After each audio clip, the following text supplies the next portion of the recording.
Hello friends, સોની મારા જય શ્રી કૃષ્ણ. કેમ છો તમે? બધા મજામાં છો ને? હું આશા રાખું છું કે તમે બધા મજામાં હશો. હું છું શીતલ ભાવસર, મારી ચેનલમાં તમારું સ્વાગત છે.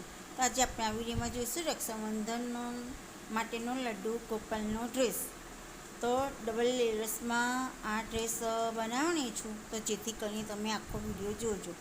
તો તેના માટે મેં કાપડ લીધેલું છે સિલ્કનું, અસ્તર છે મેચિંગ, અને આ લેસથી આપણે ડેકોરેશન કરીશું. તો એકદમ હેવી ડ્રેસ લડ્ડુ ગોપાલનો લાગશે. અહીંયા ઘડી મેં સિલ્કની કાપડની જોડે અસ્તર એટેચ કરી દેલું છે, એટલે ત્રણેય બાજુ સિલાઈ મારી દેલી છે અને ઉપરની બાજુએ ખુલ્લી જગ્યા રાખી છે, અને અહીંયા ઘડી પણ મેં સિલાઈ કરી દેલી છે. તો એનું માપ છે સિલાઈ થઈ ગયા પછીનું 3.25 ઇંચ એની પહોળાઈ છે. તમે વિડીયોમાં જોઈ શકો છો. તમે તમારા જે લડ્ડુ ગોપાલ હોય એ રીતનું લંબાઈ પહોળાઈ લેવાની રહેશે. અહીંયા કંઈ મારે વધારે ફ્રિલ કરવી છે, તો એના માટેની મેં લંબાઈ લીધેલી છે.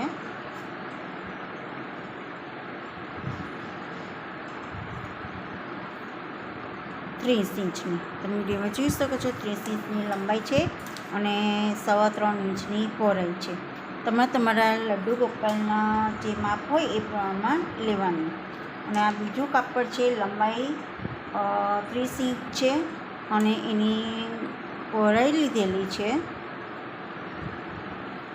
2.25 ઇંચ.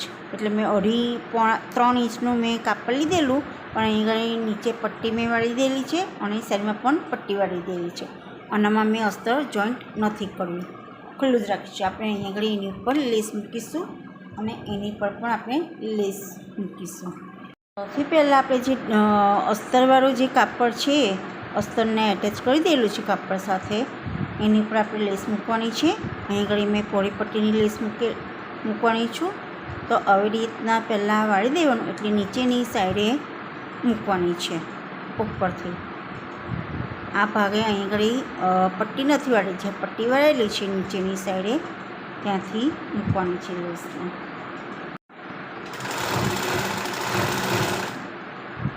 અહીં આગળ મેં વ્હાઇટ કલરની લેસ છે, તો મેં વ્હાઇટ કલરનો દોરો લીધેલો છે. તમે ગોલ્ડન જે મેચિંગ લેસ લેતા હોય તો મેચિંગનો દોરો અવશ્ય લેવો. એન્ડમાં પણ આવી રીતના લેસને ફોલ્ડ કરીને ઉપર સિલાઈ કરી દઈશું. તમે વિડીયોમાં જોઈ શકો છો. અને લોક કરી દેવાનું કે જેથી સિલાઈ ખુલ્લી ન જાય. હવે બીજી અહીં લેસ મૂકવાની છે, તો તેના માટે જે આપણે પહેલાં લેસ મૂકી હતી ત્યાંથી 1 ઇંચનું માર્જિન રાખીને, એટલે 1 ઇંચનું માર્ક કરી દેવાનું છે 1 ઇંચ પર, અને એની પર ગોટાપટ્ટી લેસ લગાવીશું. તમે વિડીયોમાં જોઈ શકો છો. આ રીતે ચોકથી બધી સાઈન કરી દેવાની, એટલે જેની ઉપર જ આપણે ગોટાપટ્ટી લેસ મૂકીને સિલાઈ કરી શકાય. એટલે આગળ પાછી પણ લેસ થશે નહીં, એક સરખી વ્યવસ્થિત રીતે સીધી લાઈનમાં લેસ મૂકાશે. તમે જોઈ શકો છો એકદમ સરસ ફિનિશિંગવાળી અને એક સરખી સીધી લાઈનમાં લેસ મુકાઈ છે. જે આપણે બીજી પટ્ટી કટિંગ કરી હતી ડબલ લેયર્સ માટે, એની પર પણ આપણે ગોટાપટ્ટી લેસ મૂકી દઈશું.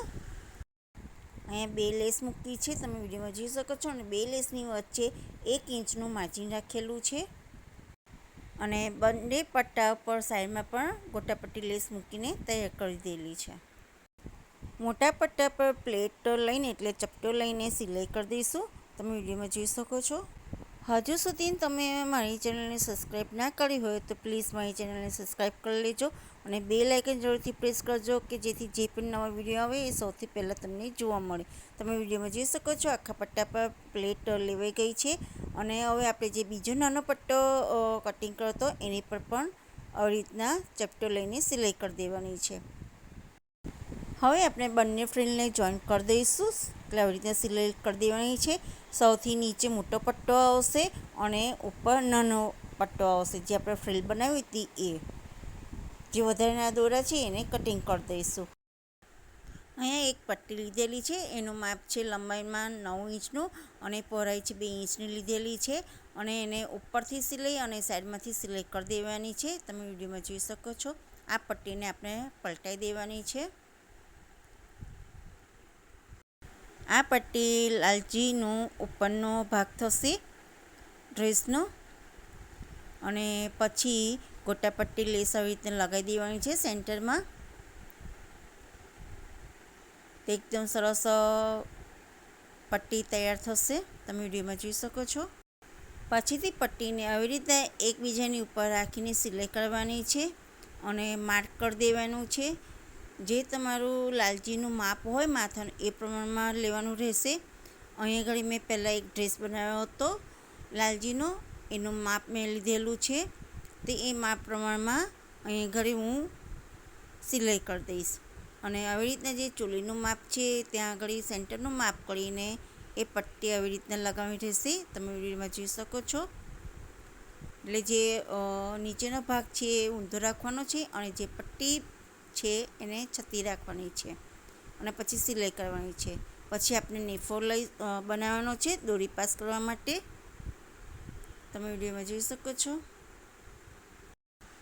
પછીથી આપણે દોરીને આવી રીતના અંદર રાખીને ઉપર જે પટ્ટી હતી એને ફોલ્ડ કરીને ઉપર સિલાઈ કરવાની રહેશે, તમે વિડીયોમાં જોઈ શકો છો.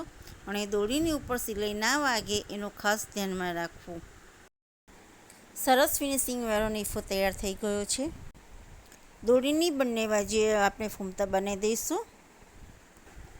બંને બાજુએ ફૂમતા તૈયાર થઈ ગયા છે, તમે વિડીયોમાં જોઈ શકો છો.